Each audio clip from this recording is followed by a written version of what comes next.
So I'm here today on a layover in the Desert Botanical Garden in Phoenix, Arizona. Let's check it out. So right here is Saguaro Cactus. I have never actually gotten to see one before because I've never actually been to the desert. But these things are the real deal. I mean, they've literally had to build roads around these before because they are so well protected by the US government. They are an absolutely fascinating piece of the desert environment. And something I'd like to point out about the saguaro is there's a little hole in it because oftentimes birds or often desert owls will try to burrow into it as for a place to live in the middle of the desert. So it just goes to show that although deserts are often portrayed as being void of life and just dead and dry, there's just so much life to it once you look beneath the surface. Now another famous desert plant is the agave. If you've never heard of it, it's actually where tequila comes from. Now the government of Mexico actually heavily restricts what exactly counts as tequila, as it has to come from a particular type of agave plant, the blue agave. This is the whale-tail agave. It has to come from a blue agave and come from a certain state in Mexico. And I just think that's very interesting because, I mean, when you see one of these plants, the first thing you wouldn't think of is alcohol or tequila, but I mean, these do give us a very great gift.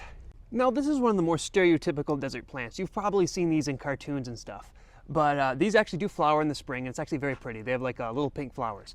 But if you've never been to the desert before, you may not know that this is a prickly pear, which actually does produce some pretty good fruit. I've had it once before, and it is very good. So if you ever pass through Arizona, pick up some prickly pear, but you may not guess it comes from one of these.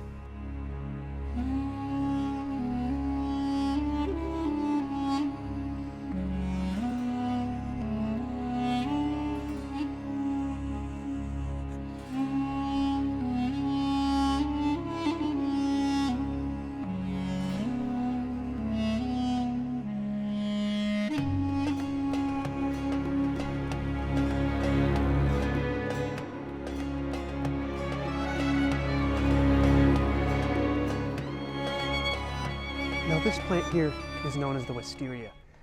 This is actually a member of the pea family, and they do grow all over, not necessarily in this desert.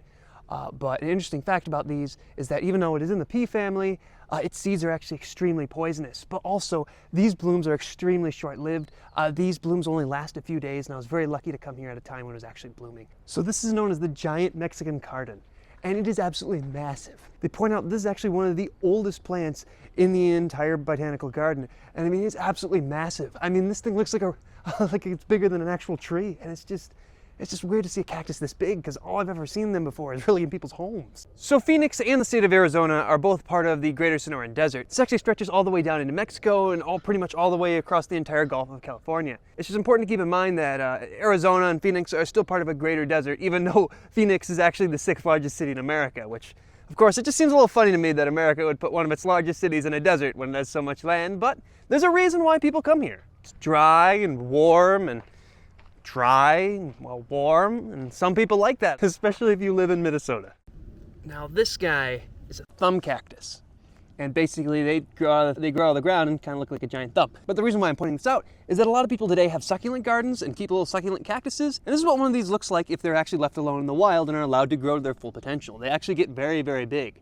And you may be wondering why there's so many like desert plants that people have in their homes, such as the Sago Palm or the thumb cactus or other cacti, and it's simply that it's easier to take care of a desert plant because they need less water. And we all know that people don't like to water their plants. So aloe vera is often used in burn creams far outside the desert. However, there's also many other types of aloe that actually are found here, and I think it's kind of interesting. I always just kind of thought it was like one or two types of plants, the red and the green aloe, but I didn't realize they like even turn into trees like that one. You may also be surprised to know that the desert's actually known for its big wildflower bloom.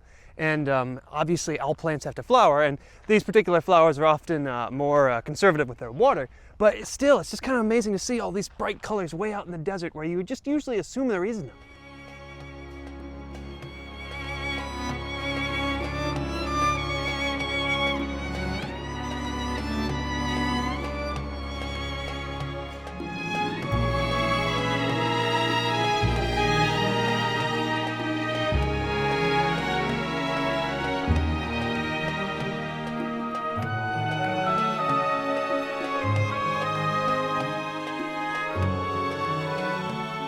This is known as a sago palm, and sago palms are believed to be one of the very earliest plants on the earth, and they've changed very little over time.